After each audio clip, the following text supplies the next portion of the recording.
Hello, Lesbian Central. It's Thursday, and I'm Holly, and this week we are going to talk about praying the gay way.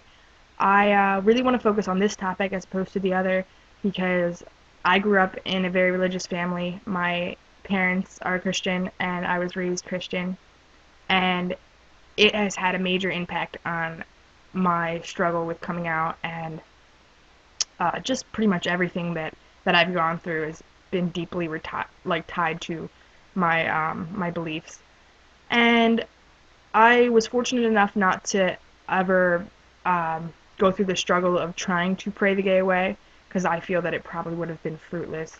Um, but my parents did try to get me to go to reparative therapy. Like a lot of counselors will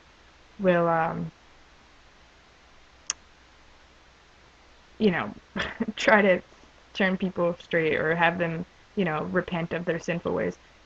There is a large ex-gay ministry called Exodus, and it is I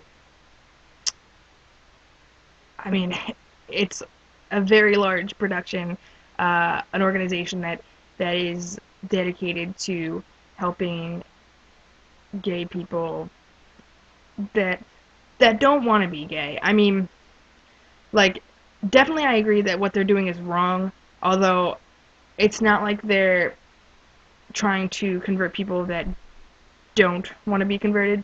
However, the fact of the matter is, the only reason that those people don't want to be gay is because they are told that it's wrong and they're told all these things and they have all these false beliefs about being gay that has caused them to not want to be a part of it, not want to be associated with it. So I think that it's praying the gay way or trying in any way to stop somebody from being who they are is definitely an unhealthy process. The American Psychological Association has determined that it isn't a good idea to go through with reparative therapy, counseling, anything that would try to change your sexual orientation. They say that that is going to have a negative impact, and it's only going to be more confusing and psychologically damaging. For more information on that, you can Google that and look it up. So I just don't think that praying the gay way is a healthy thing. I mean, I think that the reason that people feel the need to do that, besides religious beliefs, is just that society doesn't accept people being gay, so it makes it hard for you to come to terms with it. And I understand that, you know, uh, it's hard not to be accepted. I have struggled with that, and I'm sure a lot of other people have too. Um, it's really just a sad thing that people think that they need to change who they are. Oh, there is a movie called For the Bible Tells Me So. It's on Netflix, and it is a really, really good source. If you were raised in a Christian home, it's something good you could show your parents. Maybe help them see that it's not set in stone that homosexuality is a sin or that you can't be gay and Christian. I'm actually just going to show you a quick clip from the video. It's This part of the video is a cartoon, but the whole thing is kind of set up like a documentary. But very interesting if you guys are interested. So check it out.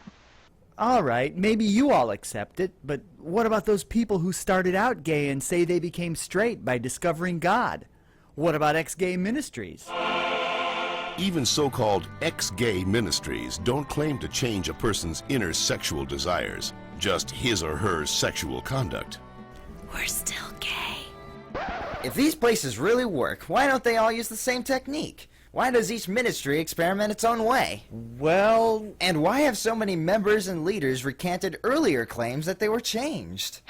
maybe these programs don't work for everyone, but what's the harm? How about the feelings of shame and guilt they instill and reinforce in their victims? Or the money, energy, and time they sap from people who have nothing wrong with them? Says you. Well, in point of fact, not just George says that, Christian. The American Medical Association, the American Psychiatric Association, the American Psychological Association, the American Psychoanalytic Association, the American Academy of Pediatrics, and the National Association of Social Workers have all stated that homosexuality should not be treated as a mental disorder, and that they oppose attempts at reparative or conversion therapy, and that sexual orientation is not a choice and cannot be changed. So that's it. I'm supposed to believe that it's not a choice just because all those doctors and scientists say so? Or you could just ask us. I do know this one girl named Heather who goes back and forth, but she's Shut a... up. Alright, one last thing before I go. There's a website called Soulforce, SOULFORCE .org, not com.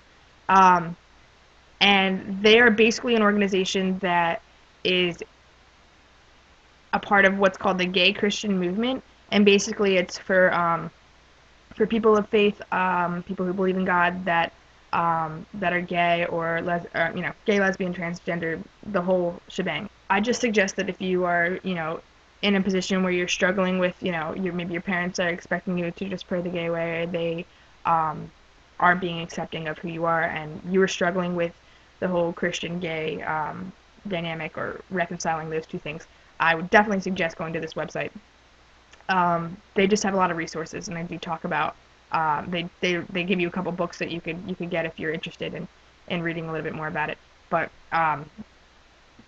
yeah, I guess that's about it.